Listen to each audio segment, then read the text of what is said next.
Calendar year 2020, I think, is going to be remembered by a large segment of investors for a long, long time.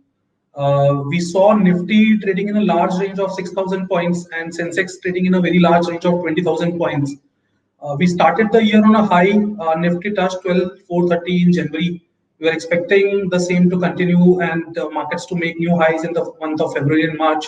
However, the spread of COVID resulted in announcement of lockdowns across the globe, and the market fell sharply. So we saw a low of 7,500 getting touched in March 2020.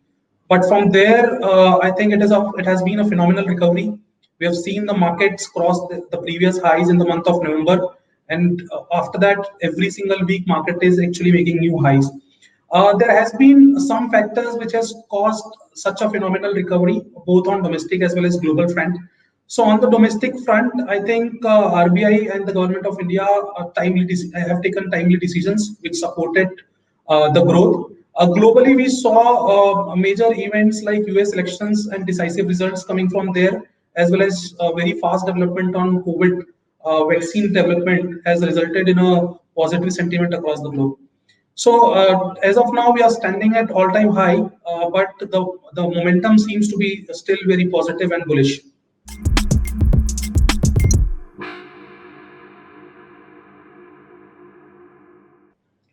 So we expect 2021 to be also positive as we are closing 2020 also on a positive note.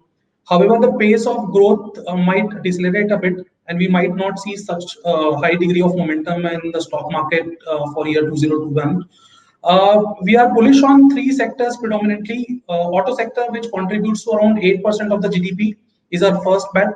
Rising rural demand on the back of a good monsoon, as well as availability of cheap loans on the back of RBI announcing lower rates are going to be primary factors which are going to fuel the demand in auto sector.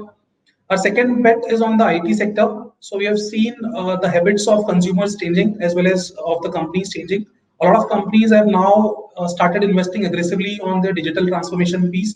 This will definitely fuel the demand for IT-based products as well as post-deployment services.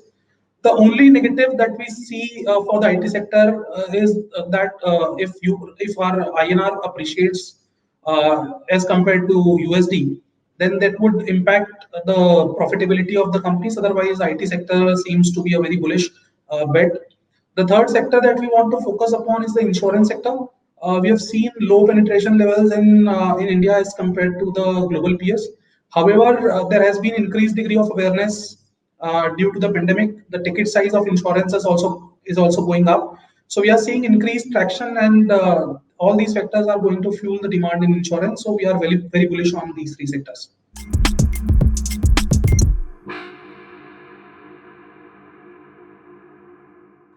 So this year, what we feel is that the task is really complex and tough for the government of India. We took a target of containing the fiscal deficit to 3.5% of the GDP.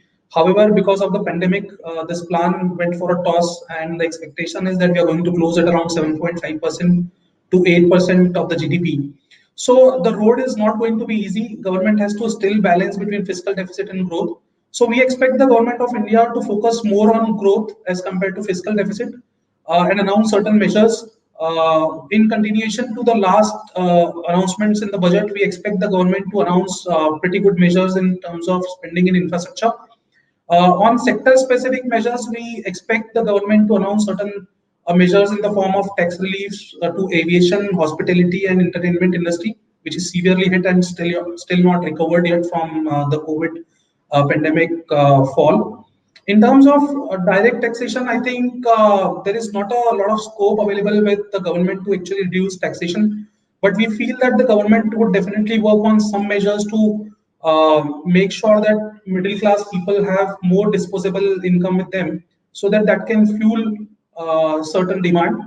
Overall, we expect the government to go very aggressive with respect to their spending. However, on the fiscal deficit front, government would definitely try to strike balance, but that should be a second priority is what we expect.